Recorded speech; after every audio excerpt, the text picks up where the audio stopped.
Dawn of War 4 has had a huge week of news. Not only have the developers released their biggest Necron faction breakdown yet, but they also announced another closed playtest ahead of launch, but this one is actually different because it's paid and it's in person.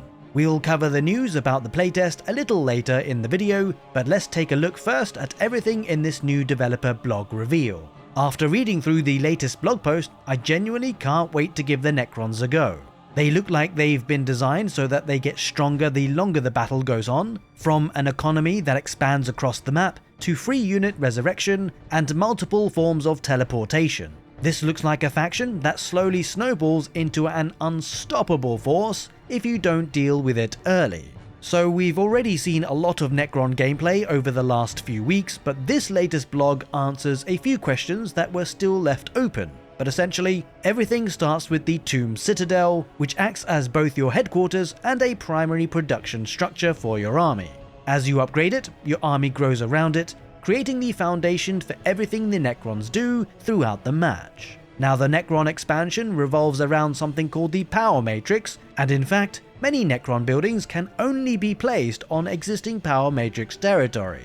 But every new building also actually extends that territory even further. The larger your Power Matrix becomes, the more Dominion resource you generate, giving your economy more momentum as the game progresses. In fact, Dominion is the main resource that the Necrons use to pay for all its units. They don't actually focus on requisition and power like the other Dawn of War 4 factions. Now, the Power Matrix also makes your army significantly stronger. Necron units already repair themselves outside of combat, but when they are standing inside the Matrix, they regenerate even faster while becoming tougher and harder to kill. Suddenly, your own territory becomes much more than just a safe place to retreat to.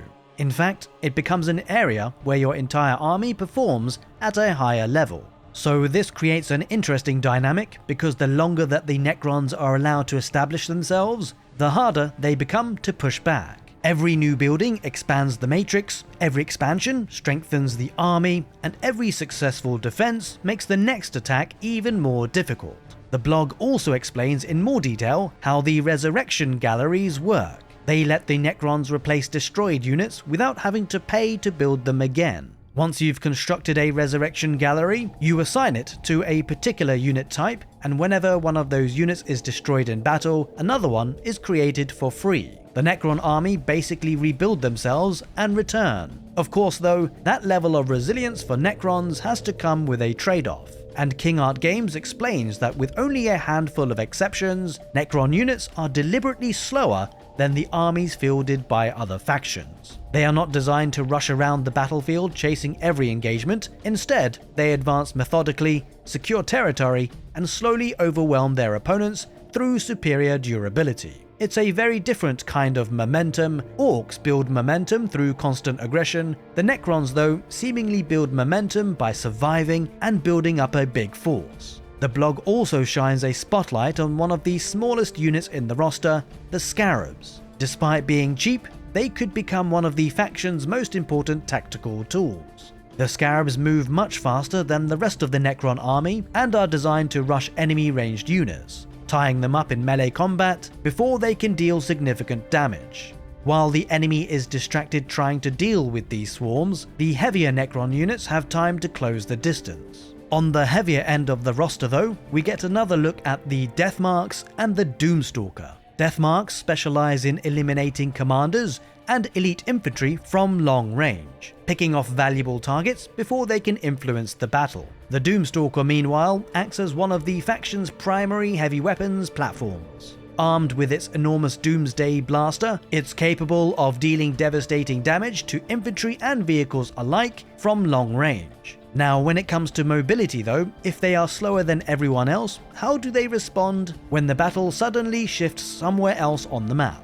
Well, their answer is through teleportation. In fact, the Necrons have multiple different ways of instantly repositioning their forces, the first of which comes from the Canoptic Spider. It can construct tomb pylons almost anywhere on the map, and these pylons create entirely new sections of the power matrix, whilst also acting as a teleportation destination for units traveling through the Tomb Citadel. So instead of being stuck slowly marching across the map, your forces can appear wherever you've already prepared the battlefield. Now, the second method comes from the stratagem called translocation science. Once it's unlocked, it allows you to instantly teleport up to 5 units from anywhere on the battlefield to any other visible location. It's an incredible amount of flexibility for a faction that's supposed to be slow.